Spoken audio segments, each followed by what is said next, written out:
people. We've been smashed to death around lockdowns and COVID and all sorts of horrible things for the past couple of years. And I find a lot of people are a little bit uncertain of the future. The inflation going up, the job market being at, depending on which side you're at. If you're a business owner, it's a pain. If you're an employee, it's awesome. So we're really going to be talking about how to take advantage of this next boom. So I've got two experts on the call today with me. I've got Kerry Ann Nelson and Peter Burgess. Welcome to the call, guys. Hi, thanks, David. So let's get a bit of a perspective on this. This boom that's coming. What's your thoughts around what's coming in the next 12 months and what people should be doing to prepare for it? Start with you, Kerry Ann. You're at the top of my screen. Yep, excellent. What I'm loving about what's already happening is that the shift to a global marketplace has really accelerated. We've been forced inside, in these last couple of years in lockdown, especially if you're in Melbourne. We've done it a bit tough, us poor Melbourneites. But what's happened is that it's forced us then to go ahead and stretch out from our own little Zoom room. And so we're looking for opportunities to make the most of what is there. And those people that are looking for that are really thriving, and they're finding that there are global opportunities to expand your market, to expand your team, tap into some really fabulous staffing opportunities. And so I can just see that accelerating. People are loving this hybrid workplace, and it's working for a lot of people. So I think that's going to continue to accelerate. Yep. So you think people are going to be working from home more, or is it that we're going to be accessing resources globally, or both? Absolutely both. Both. Yeah, I think there have been barriers that have broken down, certainly in our mindsets. It's interesting because so many of these opportunities were available to us 2, 3, even 5 years ago. And yet necessity is the mother of invention. Necessity is what's pushed us there to taking advantage of those opportunities. So I certainly think both. Yeah, fantastic. Pete, let's get you to chime in on this. Yes, I think the points that Kerry's made on so far have been spot on, especially the global marketplace. I mean, literally pre-COVID, before the shift in mindset, a lot of us who are working for ourselves would have used Zoom, would have used virtual conferencing and virtual communication quite a bit, but not as much as now. Yeah. And still we would have taken, I mean, in my case, I would have taken a 6-hour round trip into the city to meet people, to attend events, or just generally consume a lot of time, but always focused on that local market, and maybe, jump on a plane flight to Sydney or Brisbane, but not really thinking about as much about the international market. Yet now, I'm talking to people all over the world. I mean, just the other day, someone from South Africa, talking to people in the States and Canada. So it is definitely a global marketplace. And then you can source the best talent and the best people from around the world. You don't have to just be talking to people in your local market. You can basically find the best people anywhere in the world. And the technology is improving. Most of the time, our video calls go off without a hitch, fingers crossed. But it's so the technology is pretty good. We're all getting used to it. I mean, there is definitely still a need for face-to-face interaction, physical face-to-face interaction. Yep. But the world has changed. I think you're touching on a few things here, and the things that come to mind for me are things like Zoom fatigue. People are done. Right? They really just want face-to-face. But I think that the distinction now is that people value face-to-face much, much more than they used to. And the distinction is I'm trading time for money here. So if I'm going to speak to people face-to-face, if I want people working in my office, I'm going to reduce the amount of access that I have. I'm going to reduce my scope, my scale. And for us, we used to be niched by location in our coaching business. So we could draw a circle around our office and say that's our target. And all of a sudden, that circle is the world behind us. Yes. Yeah. And so what used to be a very segmented and very targeted market is now very diluted and large. So it's actually forced us to redefine. We're talking about a boom that's coming, right? And I think the boom is that you both have touched on this idea of the barriers being dropped. Okay. I can access resources from anywhere on the planet now. And I'm not just talking about searching information on Google. I'm talking about live people working in my business. And we have people who say, well, we've thought about outsourcing to the Philippines, but they're no good at telesales because they sound like they're calling. But we've got people in every country on the planet now that have access to getting online and working. And we've got people that are demanding that they work from home. And they're saying, well, if you want me, I need to work from home 1 or 2 days a week. Yep. So the boom is the boom about this accessibility, or is there more to it? You want to go, That's Kerry? interesting. No, if you go, I'd be interested to hear your thoughts, Peter. So yeah, my thoughts are some of them are. I don't think they're controversial because I think a lot of people's sets are shifting in that direction. But it is actually towards, in some respects, a more localized, working environment where we're working from home, but we're also providing resources. Like, for example, we're growing food, or we're delivering using products that are more local, but we're still able to access resources when we need them from anywhere in the world. So we've kind of got the best of both worlds. I think we've seen like the impacts, what's happening with climate change, especially the very extreme heat back in Europe, and the shocking speed at which things are accelerating. Mm-hmm. And also we've seen, with the recession that's currently hitting countries at the moment, the impact of some of those decisions that have been made in the past. Yeah. And what happened with COVID. So there's all these different factors coming into play. Mm-hmm. Now, you can either take a view of the future as one of doom and gloom, and it's war and recession and depression and lack of opportunity, or you can take the opposite, which is that we've actually been kind of accelerated towards a much better future. Yeah. One where we're more sustainable, in the sense that our economies and societies are built around sustainable ways of living and growing food, and providing a lifestyle for our families. Yeah. And also that work itself, there's a rejection of the old models of work. Yes. And work itself is about doing the work that really adds value, and that's actually using your best skills without having to sit in a car for 3 hours a day commuting. And that we're all able to collaborate. So the best, we're able to collaborate with the best people all over the world. So it's a very exciting time using technology, but also mindful of all those forces that are coming to play right now. I love this idea that Kerry Ann touched on, which is forced innovation. We've been put in this pressure cooker, and we're given this opportunity to say, well, we've got to move, we've got to do something, all right, because business is not sustainable as things were. But now that pressure's been released, some of this stuff will stick. And I think the next boom is the people who actually take the best of technology, because I don't think Zoom replaces face-to-face. I think it augments it. And I think when we talk about global markets, people have to reframe their thinking to even acknowledge or accept that there's global markets. But I could have told you 3 years ago, as soon as you got a website, you're global, right? Because everyone in the world can see it, right? But we would discard inquiries from other countries. Look at the phone number going, I don't know how to dial that number. We don't dial numbers anymore, right? We Zoom, we chat, we message. And often we don't even know who's on the calls. We have to ask, where are you from, or where are you based? Or is the sun up or is the sun down behind you? So to me, the boom is that we've just opened the floodgates. The market is global. Resources are global. We can offshore. We can actually allocate. We can get resources from anywhere on the planet and get them to do work for our business. We can get customers from anywhere in the planet and get them to buy from our business. But are we ready as a business to be global? Do we have systems in place? Do we have facilitation to help these people? I've just been thinking, as you guys are sharing there, I think the opportunity is there for small business to really to take advantage of the shifts that are happening, the new technologies that are being embraced, simply because as a small business, there's agility, there's a nimble approach to be able to say, yes, we can turn on a dime. I've been reading the news lately, and I'm a bit of a news junkie, and so reading the news about the ails of Qantas and the resistance that people are having to big business. Where small businesses are struggling, where employees aren't getting paid what they're owed, and big business is still posting profits. All of a sudden, there's a resent there, and people are much more open to the idea of working, being a customer of a small business, and small businesses are so primed to take advantage of.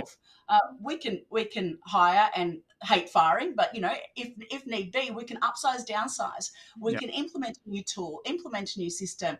So if we're thinking about where is the next boom, and how are we going to position ourselves? I really think that there's massive opportunity. It's the rise and rise of small business at the moment. Yeah. And like you say, with systems and processes in place, it doesn't take much. We don't need to steer a gigantic corporate global ship. That's We right. can steer our small operation into new waters very, very quickly these days.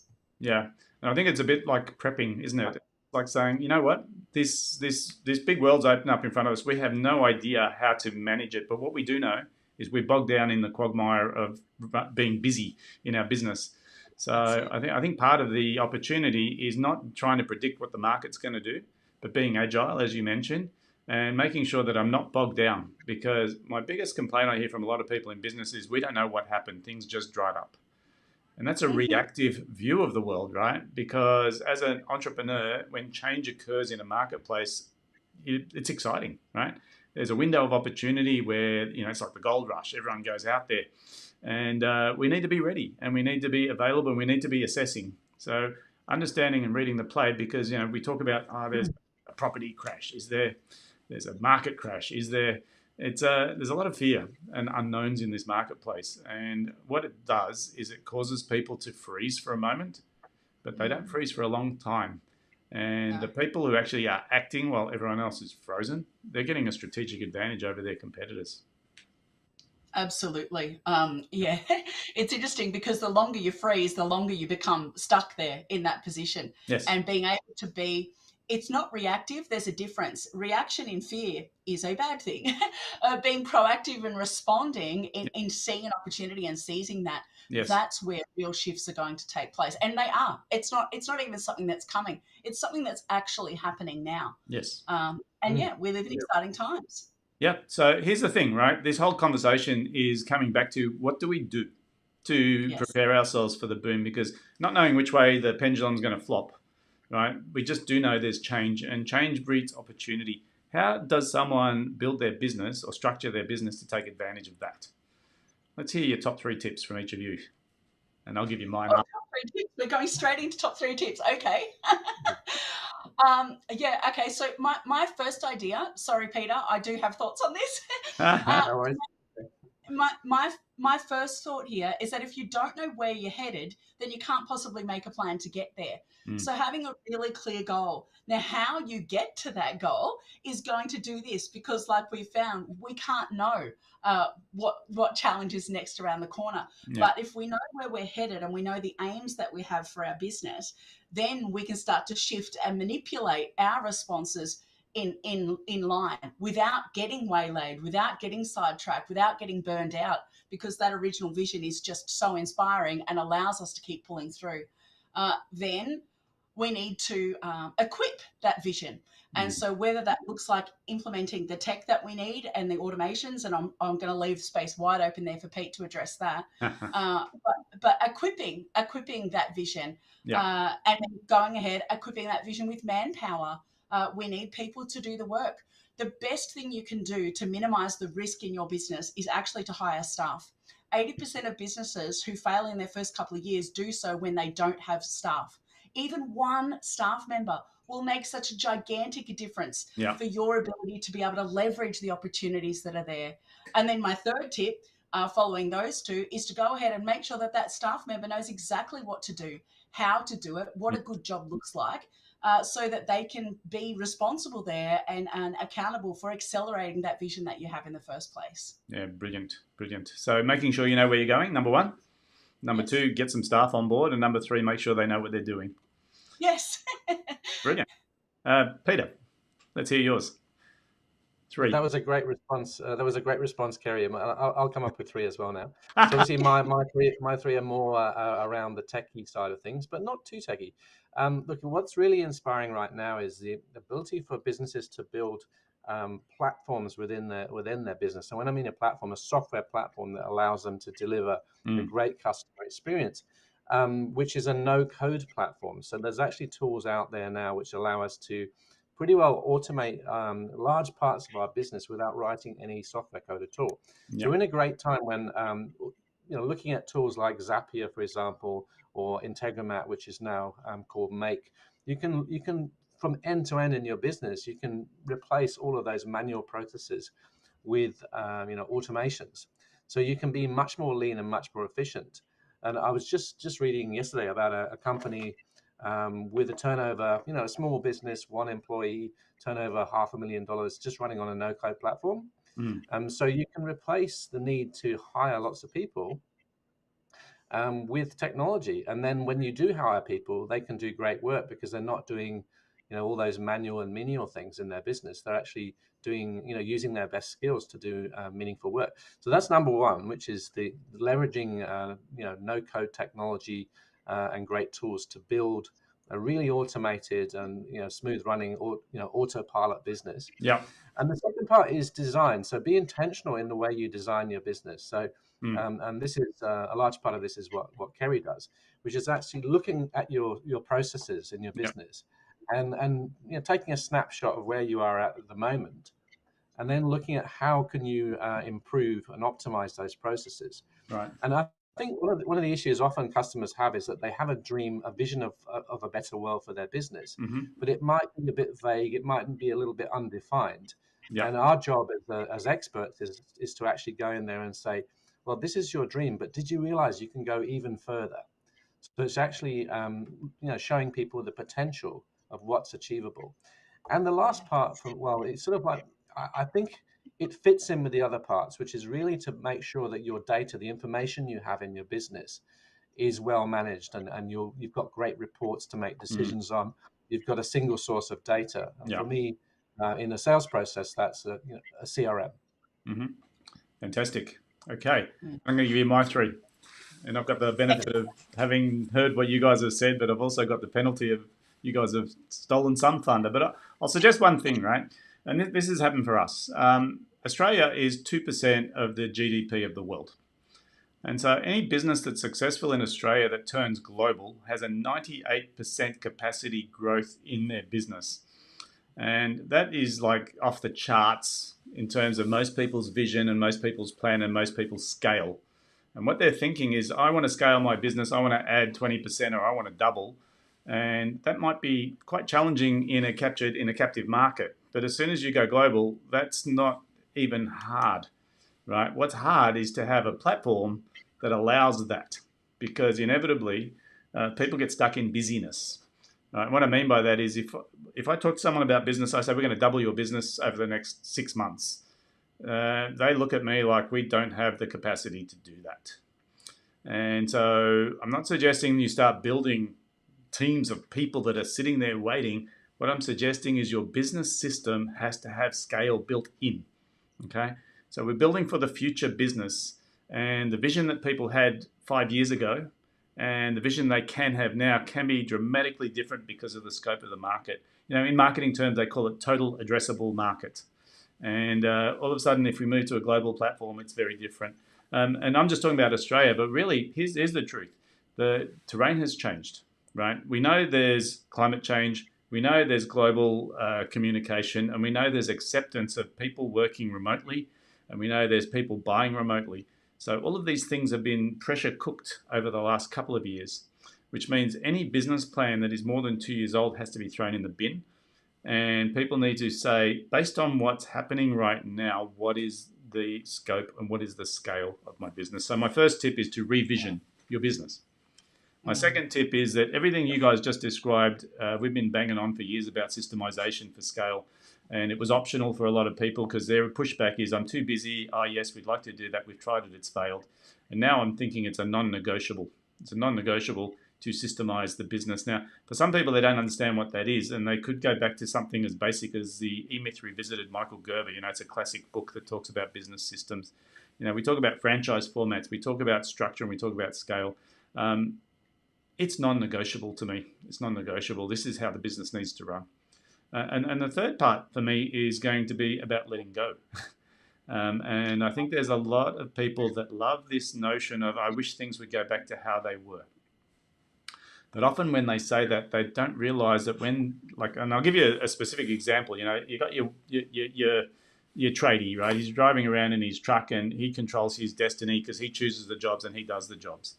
And he hates that because the day he doesn't work, he doesn't get paid. So he finds a niche in his market and he starts getting busy and he starts employing tradies, and all of a sudden he's got new headaches: employment, poor quality, sick, no show, da da da da da. And all of a sudden he's got 10 or 15 employees running around. He's going, I'm more stressed now than I ever was. I wish I could go back to just me, one man band and a band. And what they're dreaming of historically, they hated at the time. So, absence makes the heart grow fonder. And often what we think things were like in the past when he couldn't pay his bills is nowhere near as attractive as our memory of it, right? And so I think you have to let go and you have to say, I'm free of that. The future is available to me right now based on what the opportunities are. And I need to recalibrate my thinking, and I need to let go of the past and trust that everything that I have learned, my wisdom, will take me through the next stage of my business. So, I really love that. It's about not digging your heels in and stubbornly refusing to step outside your comfort zone. It's the exact opposite. It's realizing that new comfort is actually there and embracing what today is offering, and the opportunities that today hold. It's a great point, that last one. The past is the past, and I think in so many respects in our lives, we can't go back. So, for example, it would be fantastic to have the complexion and youth of 25-year-old, but you don't. So you can't go back in your life. You go forward, and we would all love to go back to maybe that world that we had before COVID, when COVID didn't exist, but it does. So we move forward with it. And actually, the future can be a whole lot better than the past. Well, it can be, and sometimes the past just becomes the anchor. It's a thing that takes us, that holds us back from taking advantage. And look, there is a lot of unknowns in this current market. We talk about this boom, and let's think about what's happened. Property. Everyone's predicting property price crashes because of the interest rate increase. Because this dramatic increase in interest rates. Now, here's the reality: the interest rate now is still cheaper than it was 5 years ago by a mile, right? So even with that increase, if you look at the overall, interest, it's not such a big deal. The property market's gone through a boom. It doesn't look like it's going to crash. I'm not going to predict property market. I'm not a property expert. But what I do know is that sometimes the media like to put a little bit of emotion into the stories and like to scare us a bit. Each individual has to work out what's right for them. But the reality of a lot of these things is business as usual continues in a lot of places, and some places business is thriving. And those people have taken the emotion out and they've started to look at what's really going on in the present and what they believe is going on in front of them, and they're embracing it. So to me, the non-negotiable is what you guys talked about. Business systems, accepting that Zoom is a part of life. Call it Zoom, call it whatever you like. Zoom, this telecommuting is a part of life. People can work from anywhere in the world. People can buy from anywhere in the world. And most businesses are not thinking about how do we lean into this, as opposed to can't wait till we get back to face-to-face. I agree. I've got a belief or a thought that people don't actually resist change. They resist the uncertainty that often surrounds change. A change for the better. My daughter is currently she's got her driving test booked. Now she's terrified, absolutely terrified, and what's more, she's already failed once. And so for her, she's got this experience of, oh God, it's going to be so hard. She got one tiny little thing wrong. Anyway, the point is, she wants the results on the other side of that change. So she's willing to go through that little bit of uncertainty to get the benefits of the change. But she's done that with driving lessons. She's done that with lots of practice. She's done that with feedback from everyone. Yep. So she's got a really positive routines in place. Now, there is a metaphor here, because driving a successful business does rely on having really positive routines in place. Absolutely. Where, yes, there might be uncertainty, where there's a new environment, but if you've got the certainty of things running well each and every day, it pushes you out of that reactive fear-based approach into the confidence of, do what I'm doing now, everything is fine today, and then we keep moving forward looking for more opportunity and more ways to create certainty around change. Yeah, absolutely. I just want to chime in quickly. Pete said something about KPI statistics. One of the most exciting things for me these days is real-time stats, which literally means I can watch this little dashboard on my screen that tells me what's happening in my business right now. Right now, it's pretty significant, because what it means, I don't have to wait for someone to put a spreadsheet together. I don't have to wait for a report. I'm literally looking at the petrol gauge going down or going up, depending on what's going on out in the real world. So a lot of the guesswork has been taken away, but it requires that system to be in place so I have a dashboard I can look at. And without that dashboard, it's a bit like driving a car by looking out the rearview mirror. I'm getting lagging reports in a market that's shifting really fast. Oh, look, for a lot of businesses, they're driving in a car where all the lights have gone out on the dashboard, and they've got no idea, what speed they're doing, how much fuel there is, nothing. So, nowadays we've got the, just to take that driving analogy a bit further, I've got some interesting driving examples to tell you later on. But basically you need that dashboard, you need the vision so you can make the right decisions. And nowadays we've got all that, all the tools available. So if you're using your CRM, using the reporting in your CRM, but you're also connecting other sources of data in your business, and you've got this one dashboard, it will give you that real-time feedback to make the right decisions. Yeah, absolutely. So it's really powerful. Awesome. Look, today was really just about giving people a sense of what structure do I need to take advantage of the boom, not what the boom will be.